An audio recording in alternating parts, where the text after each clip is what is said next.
नमस्ते व्यूअर्स। आज 5 अगस्त आने वाला है। आज 4 अगस्त है। 5 अगस्त का बीजेपी के साथ एक अलग ही कनेक्शन हम देखते आ रहे हैं। पिछले साल उन्होंने 375 ए रिवोक किया। आज अ, मोदी साहब मंदिर का शिलान्यास करने जाने वाले हैं 5 अगस्त को। मंदिर का एक काफी बड़ा स्ट्रगल है जो एंड हुआ है, और एक काफी हिस्टोरिकल डे है 5 अगस्त। आप एग्री करेंगे हमारे साथ। तो इसी टॉपिक पे 5 अगस्त द हिस्टोरिकल डे पे हम अ, ये डिबेट को लेके जाएंगे। आज हमारे साथ बीजेपी से ताल्लुक़ रखने वाली और स्किन की काफ़ी जानी मानी स्पेशलिस्ट डॉक्टर सिपिका जायसवाल हैं, जो अपने व्यूज़ रखेंगी इस बारे में। और दूसरे हमारे साथ पैनलिस्ट हैं निपुण, जो दिल्ली यूनिवर्सिटी में एक स्टूडेंट हैं और काफ़ी बेधड़क ट्विटर पे एक्टिव हैं, और काफ़ी अच्छे व्यूज़ हमें देखने को मिलते हैं इनके इस बारे में। तो मैं स्टार्ट करूँगा सिपिका मैम से। मैम ये बताइए, 500 ईयर्स का ये स्ट्रगल है जो आज एंड, आई थिंक एंड हुआ है बहुत अच्छे और काफ़ी गुड नोट पे। अ, हम मुस्लिम्स को भी एक अच्छी खासी 5 एकड़ की ज़मीन दी गई है। अ, आपका स्टैंड क्या है? ये इंडिया के लिए कैसे इम्पोर्टेंस रखता है, कितना इम्पोर्टेंस रखता है? क्वेश्चन में ये आंसर है कि ये 500 इयर्स बाद बन रहा है। 1528 में बाबरी मस्जिद का कंस्ट्रक्शन हुआ था और आज सही। भाजपा उस इतिहास को सुधार रही है। हमने 25 जनरेशंस के बाद हम राम मंदिर का निर्माण देख रहे हैं और बाबरी मस्जिद का विध्वंस देखने के बाद से बहुत समय गुजर गया है। मुगलों का राज निकल गया, हमारे भारत को स्वतंत्रता मिल गई, अंग्रेजों का राज खत्म हो गया। उसके बाद भी राम मंदिर का निर्माण नहीं हो पाया था। पूरी 25 पीढ़ियों ने ये दुख देखा है, कई लोगों की मृत्यु हो गई, काफी लड़ाई सही। झगड़ा हुआ इसमें, कई लोगों बिल्कुल ने सही। शहादत। उसके बाद जाके अब राम मंदिर का निर्माण हुआ है। और इसमें मैं आपको एक पॉइंट और बताना चाहती हूँ कि अयोध्या में 29 ईयर्स पहले मुरली मनोहर जोशी जी के साथ नरेंद्र मोदी जी गए थे, जब वो प्रधानमंत्री नहीं थे और एक छोटे नेता थे भाजपा के। तब एक पत्रकार ने उनसे पूछा था कि आप अब दोबारा अयोध्या कब आएंगे और आप यहाँ किस लिए आए हैं। तो उन्होंने कहा कि अब मैं दोबारा अयोध्या में पैर तभी रखूंगा जब राम मंदिर निर्माण होगा। और आज इतिहास गवाह है, पूरे 29 सही। ईयर्स बाद राम मंदिर प्रधानमंत्री नरेंद्र मोदी बनवा रहे हैं, शिलान्यास हो रहा है। बिल्कुल। अ, विपुल आपने निपुण आपने सॉरी निपुण आपने सुना सिपिका को, मैम को। हाँ जी। आप क्या ऐड करना चाहेंगे? आप कुछ बात पे आप डिसएग्री करते हो वो भी बताएं हमें, कोई देखिए, बात हो। बात ये सिर्फ डिसएग्री पे नहीं है। ये जो राम मंदिर का टेम्पल है, राम मंदिर का जो टॉपिक है जो अब फाइनली बनने जा रहा है, हम सिर्फ इसे जी। सिर्फ अगर 500 साल के कंटेक्स्ट में देखें, कुछ लोग इसे 47 साल, कुछ लोग 30 साल की स्ट्रगल, कुछ लोग 500 साल की स्ट्रगल, अगर हम इसे असली स्ट्रगल में देखना चाहें ना, ये हजारों सालों की स्ट्रगल है।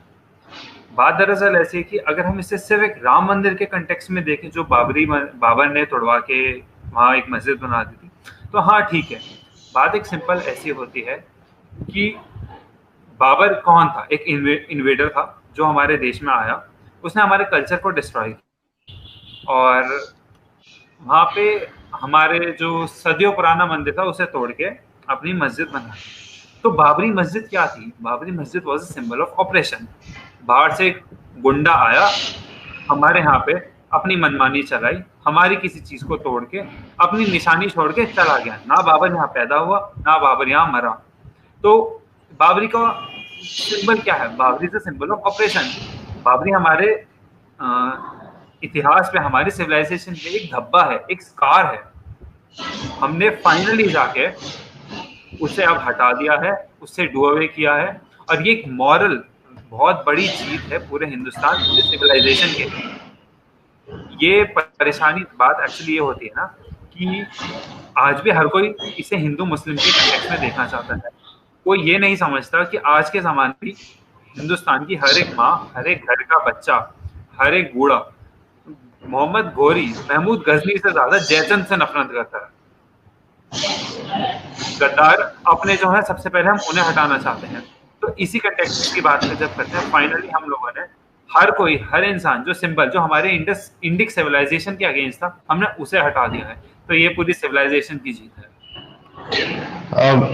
निपुण, मैं इसमें आपकी बातों से काफी सहमत हूँ और मैं दो चीज ऐड करना चाहूंगा कि Babur was not a Indian, वो हमें रिप्रेजेंट नहीं करता। जो आपने बोला, हमारे मुस्लिम्स को भी ये चीज काफी अच्छे से पता है। कुछ लोग प्रोपेगेट करते हैं, लेकिन काफी समझदार लोग भी हैं हमारे भारतवर्ष में। और हमें देखना चाहिए जो मुस्लिम्स हैं उनके रोल मॉडल्स कौन होने चाहिए। एपीजे अब्दुल कलाम, आपके अभी आपने देखा है कि कश्मीर का ले लें तो फर्स्ट 5 पायलट्स में से एक अनंतनाग से हैं। तो जो राफेल के जो फर्स्ट 5 पायलट्स हैं, तो ये रोल मॉडल्स होने चाहिए, ना कि बाबर और समथिंग एल्स। लाइक पाकिस्तान ने अपने मिसाइल्स भी बाबर, गजनवी, इन सब पे रखा है। वो भूल जाते हैं कि वो भी स्लेव्स ही थे। एंड वो बॉडी हम जो 1000 साल का मुस्लिम इन्वेजन है, उसमें वो भी स्लेव्स थे, हम भी स्लेव्स ही थे।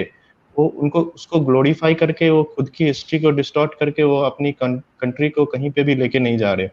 और जो कंडीशन है वो इसी वजह से है।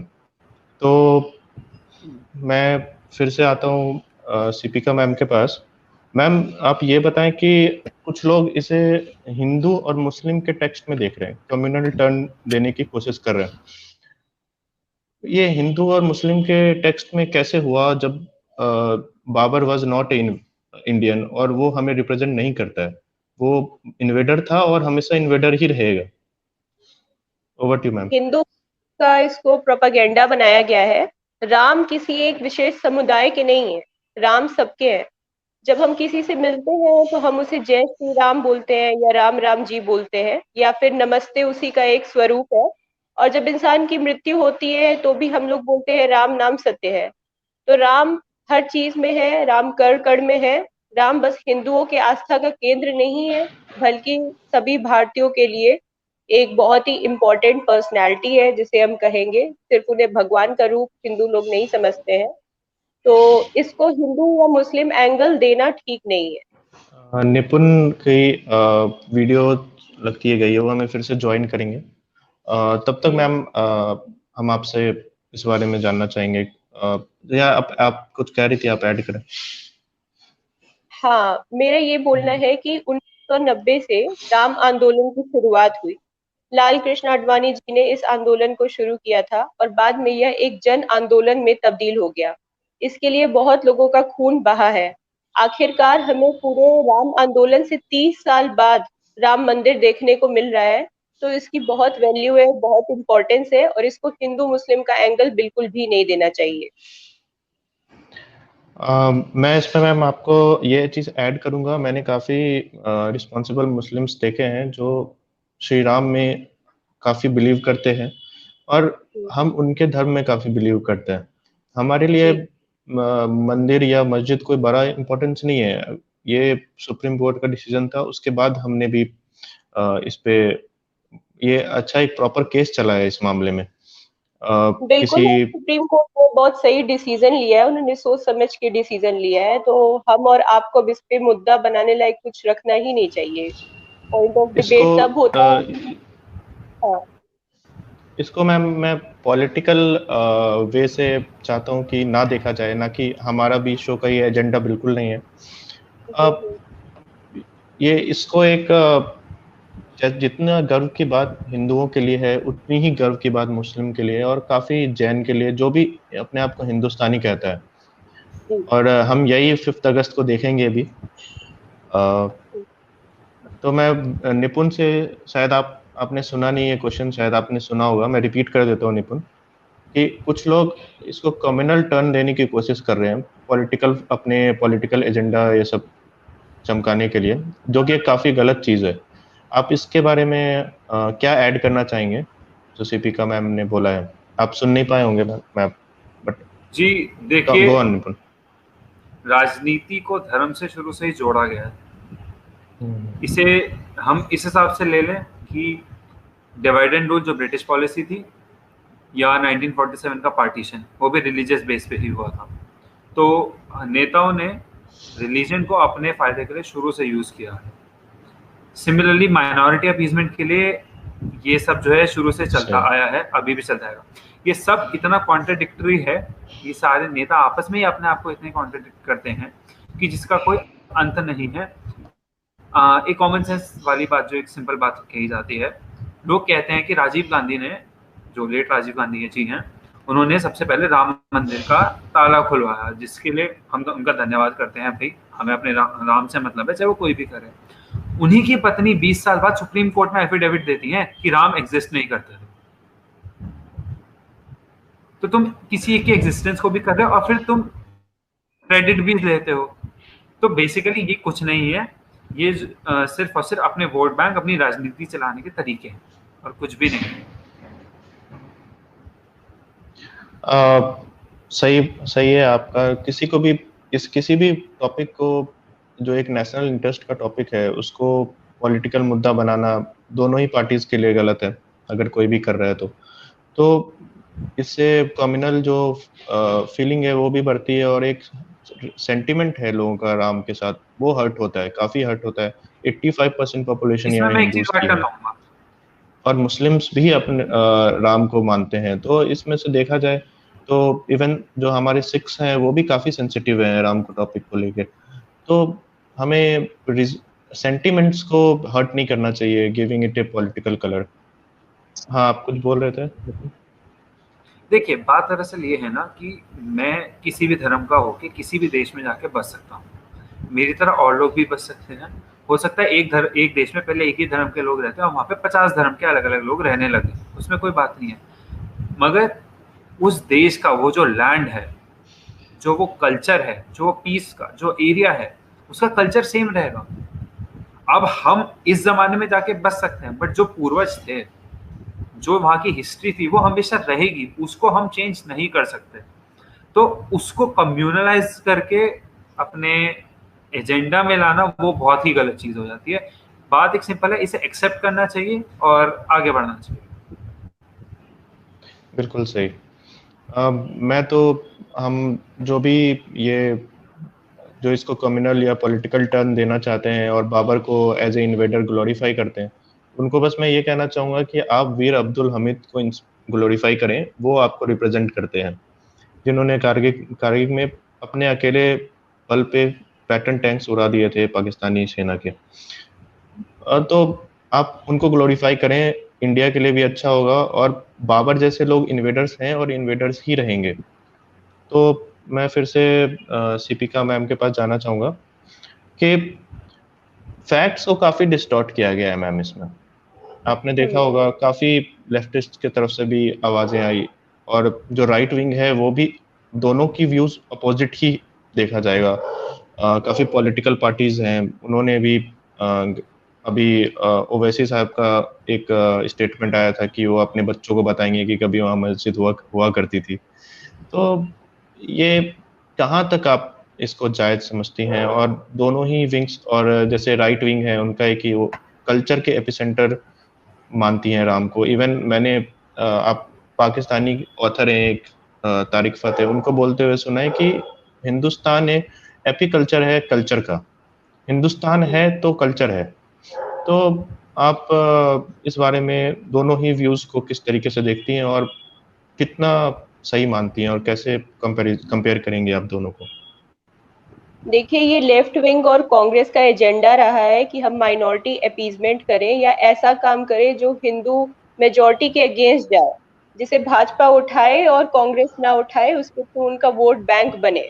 तो हमेशा से राम मंदिर इनके लिए एक पॉलिटिकल मुद्दा रहा है, क्योंकि ये पहले राम के अस्तित्व को ही नकार चुके थे। और मैं यहाँ पे एक पॉइंट आपको ये ध्यान दिलाना चाहती हूँ कि आजादी के बाद सोमनाथ मंदिर, जो कि गुजरात में है, वहां भी ऐसा ही हुआ था।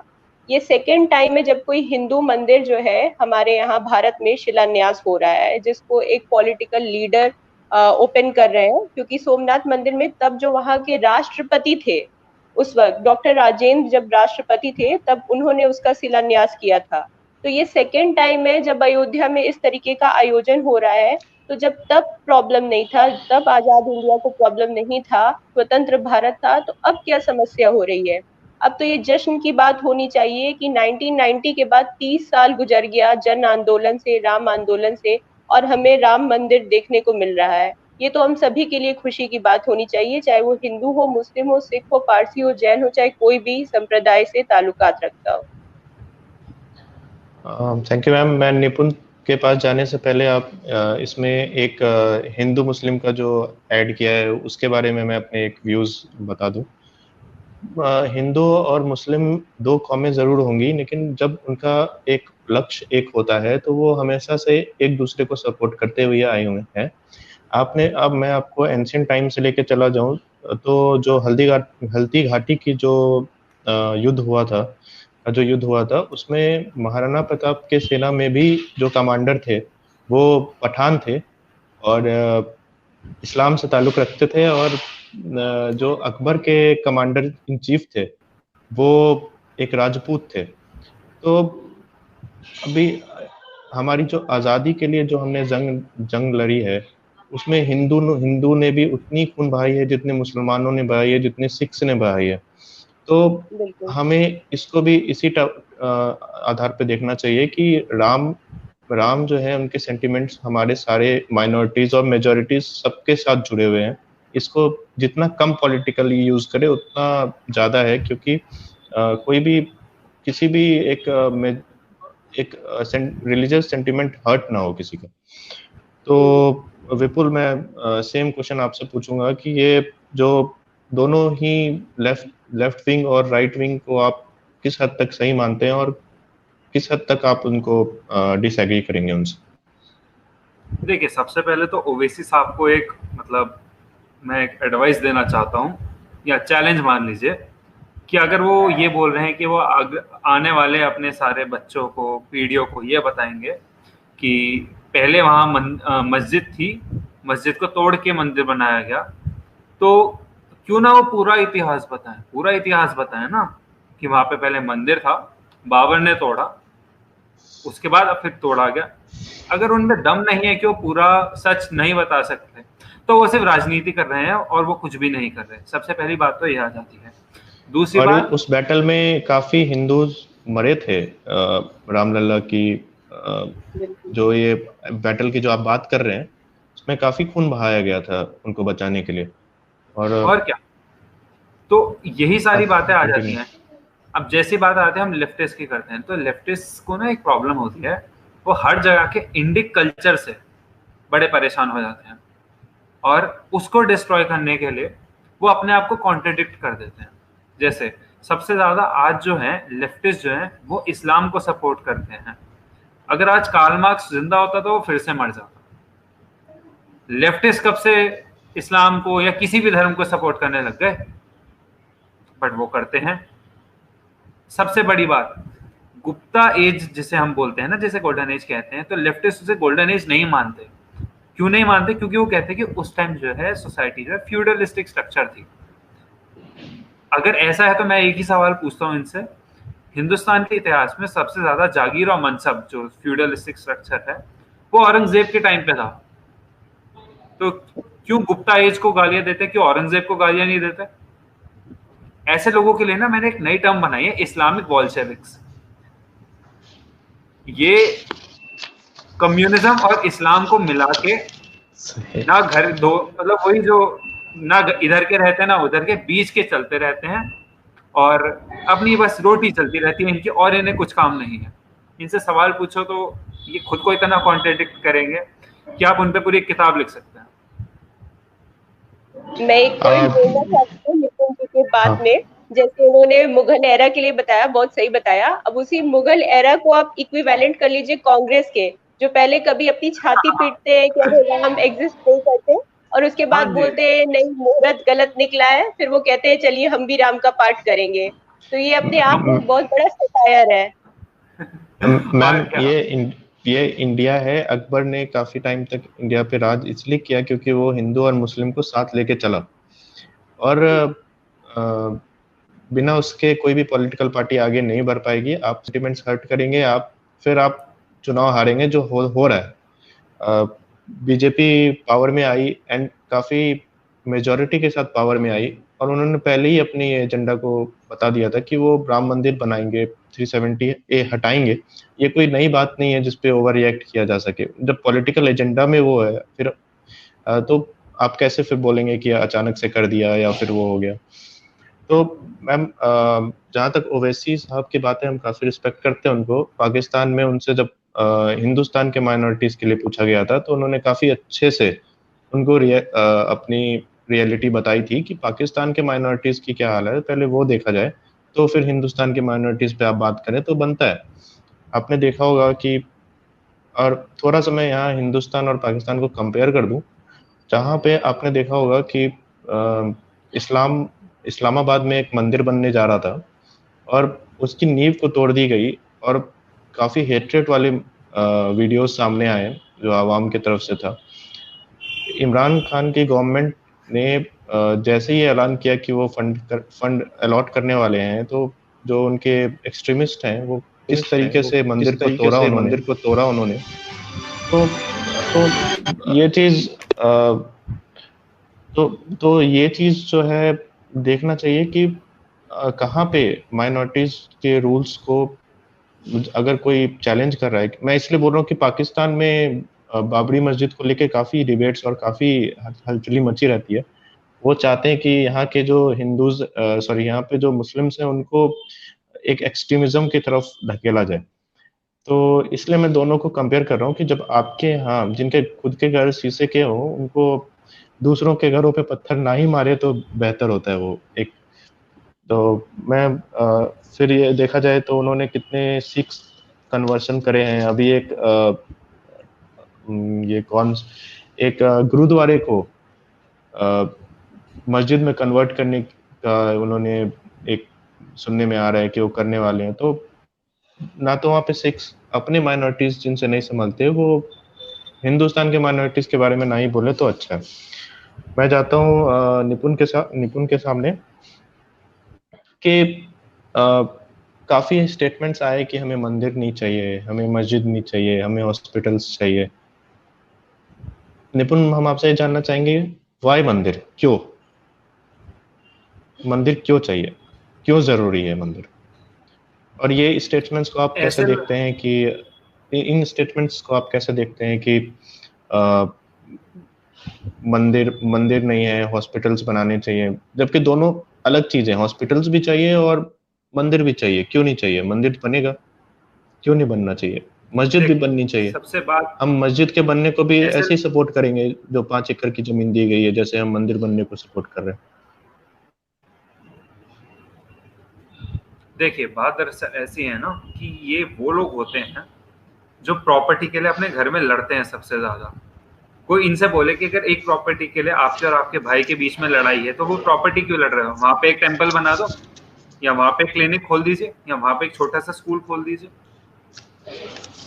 वहां पे ये प्रॉपर्टी के लिए जरूर लड़े। तो ये बात होती है, ये सिर्फ राजनीति है, ये और कुछ नहीं है। जो लोग ये सवाल उठाते हैं, हज हाउस हर किसी ने बनाए हुए हैं, सारी सरकारों ने बना रखे हैं। सबसे बड़ी बात, ये जो आपने जो स्पेशल जो लाइन अभी कोट की, ये दिल्ली के deputy chief minister Manish Sisodia ji ने भी एक टीवी न्यूज चैनल में बोली थी। तो मैं उनसे एक सवाल पूछना चाहता हूँ कि अगर आपको ऐसा ही करना है तो आप मौलवियों को पेंशन क्यों दे रहे हैं? अगर आपको सेक्युलर जो सेपरेशन ऑफ स्टेट और रिलीजन करना है तो आप क्यों कर रहे हैं? आप दिल्ली में हज हाउस क्यों बना रहे हैं? उस बात पे वो कुछ नहीं बोलेंगे। तो ये कॉमन सेंस। अब बात आ जाती है इन लोगों की, जो ये लोग बोलते हैं। अब सबसे बड़ी बात, बहुत इंपॉर्टेंट बात होती है, लोग बोलते हैं कि टेम्पल से क्या होगा, टेम्पल से जॉब्स आ जाएंगी या टेम्पल से कुछ हो जाएगा। मैं उनसे एक सिंपल बात पूछना चाहता हूँ। By default temple is a hub of economic activities. एक टेम्पल में प्रसाद भी बिकता है, खाने पीने की भी चीजें होती हैं, कपड़े भी होते हैं, सब, और ये शुरू से चलता आया है। तो उस हिसाब से जब इतना बड़ा टेम्पल होगा तो क्या वहां पे टूरिस्ट नहीं आएगा? टूरिस्ट आएगा तो वहां पे रहने के लिए लोग होटल नहीं खोलेंगे। अक्षरधाम एक एग्जांपल है इसका। अक्षरधाम से इतनी रेवेन्यू होती है, तो वहां पे होटल नहीं खोलेंगे क्या? होटल खोलेंगे तो वहां पे जितना टूरिस्ट आएगा उतने ज्यादा होटल्स खोलेंगे, उतने ज्यादा वहां पे फूड जॉइंट्स खोलेंगे, उतने ज्यादा रेस्टोरेंट खोलेंगे। तो ये किसे पागल बना रहे हैं? इकोनॉमिकली कितना फायदा होगा, ये कॉमन सेंस जिसने एबीसी भी पढ़ी होती है ना इकोनॉमिक्स की, वो भी बता देगा। अब तुम सोने की एक्टिंग करो तो उसको तो कोई कुछ कर नहीं सकता। तो ये बकवास बातें हैं। यहाँ से जितना ज्यादा पैसा होगा इकोनॉमिकली, अयोध्या जितना डेवलप होगा, वहां पे वर्ल्ड क्लास हॉस्पिटल भी बनेगा, वहां पे वर्ल्ड क्लास यूनिवर्सिटीज और स्कूल भी पढ़ेंगे। अब मैं तो चाह रहा हूँ, अगर ये पॉसिबल है, इनके प्लान्स में है, तो अगर राम टेम्पल जो डोनेशंस मिलती हैं उसी के बेस पे अपने ही अंदर एक गुरुकुल खोल लें जो इंडिक नॉलेज को आगे पास ऑन करें, तो बहुत ही अच्छा होगा। मैम, मैं सिपिका मैम के पास जाता हूँ। मैम, आप कुछ ऐड करना चाहें या फिर आप किसी बात से डिसएग्री करती हूँ, वो भी हमें बताएं। नहीं, मैं इस बात से सहमत हूँ कि टूरिज्म वाला जो पॉइंट निपुण जी ने रखा है, इससे आपको बहुत ज्यादा एम्प्लॉयमेंट मिलेगा, क्योंकि यूपी में बीजेपी ट्राई कर रही है कि कैसे हम ज्यादा से ज्यादा एम्प्लॉयमेंट युवाओं को दे सके। तो tourism is a major hub, major sector point for India, specially UP के लिए, जिससे हम कई हजार युवाओं को नौकरी दे सकते हैं और कई लाख हजार की टूरिज्म हो सकती है अयोध्या में। दूसरा पॉइंट, व्हाई नॉट मस्जिद, व्हाई मंदिर? तो जैसे कि निपुण ने पहले ही पॉइंट रखा था कि क्यों नहीं लैंड में आप हिटलर को ग्लोरीफाई कर रहे हो, उनके नाम से कोई रोड या कोई मॉन्यूमेंट क्यों नहीं है? क्यों इंडिया में जिसमें मुगल इन्वेजन हुआ वहां बाबरी मस्जिद है?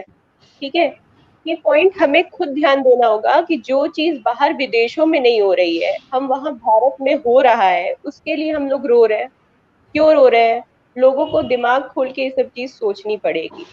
दूसरा एक पॉइंट मैं और रखना चाहती हूँ कि राम सबके हैं, हम सबके लिए पूजनीय है। India is a Muslim appeasement country and a Hindu majority country, right? क्योंकि कैम्बोडिया में अभी भी राम जी के चरण पादुका की पूजा होती है। श्रीलंका से मिट्टी, ईंटे, जल ये सब मंगाया जा रहा है।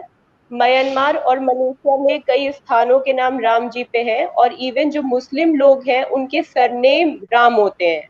ये आप इजिली आप इसे और म्यांमार और श्रीलंका इसमें में मैं फाइंड एक कर चीज ऐड कर सकते हैं। देता हूँ मैम। हम्म, जो पाकिस्तानी संसद है उसमें जो गधा रखा जाता है वो हनुमान जी का गधा आज तक रखा हुआ है। बिल्कुल बिल्कुल।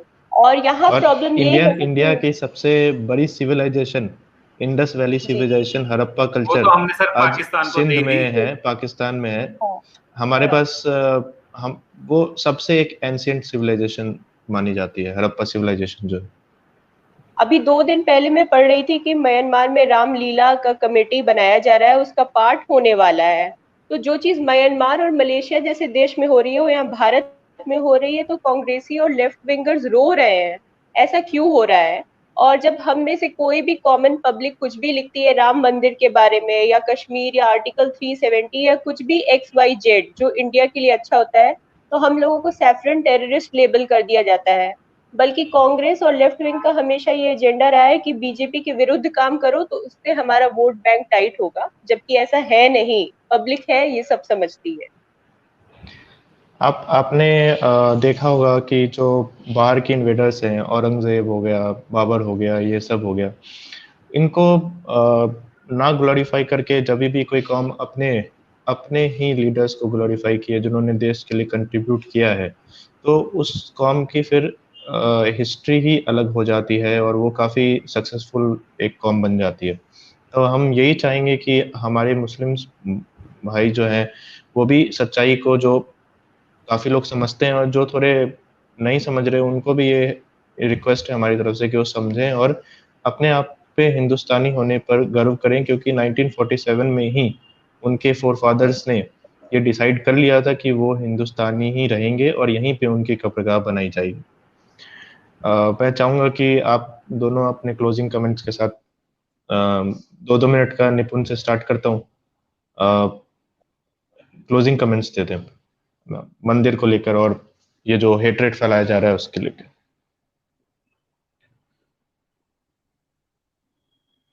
निपुण की शायद वीडियो फ्रीज हो गई है। मैम, आप दे दे, मैं आप वीडियो फ्रीज सबसे हो गई यह है निपुण की। कहना चाहती हूँ कि 4 और 5 अगस्त को अपने घर में 5 दिए जरूर जलाएं, राम जी का नाम जरूर लें, क्योंकि हमारे लिए बहुत गर्व की बात है। आप चाहे किसी भी संप्रदाय से ताल्लुकात रखते हो, ये पूरे भारत के लिए गर्व और अहंकार की बात है।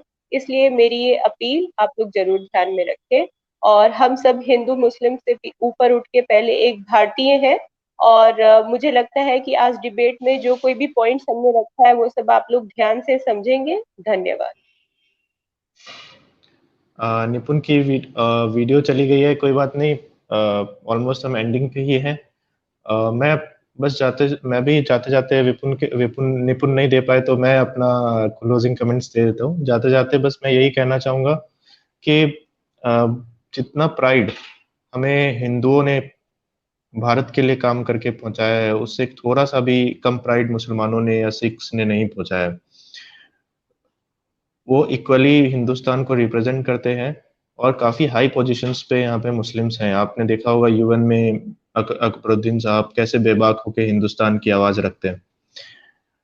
तो लास्टली मैं यही कहना चाहूंगा कि बाबर के या किसी और के प्रति सेंटिमेंट्स को हटाकर अगर कोई भी हिंदुस्तान के प्रति सेंटिमेंट्स रखे तो ये देश आज जिस मुकाम पे एक दिन पहुंचेगा वो एक एग्जाम्पल होगा बाकी कंट्रीज, पाकिस्तान जैसी कंट्रीज के लिए कि हम अब माइनॉरिटीज कैसे कंट्रीब्यूट करते हैं फॉर ए नेशन।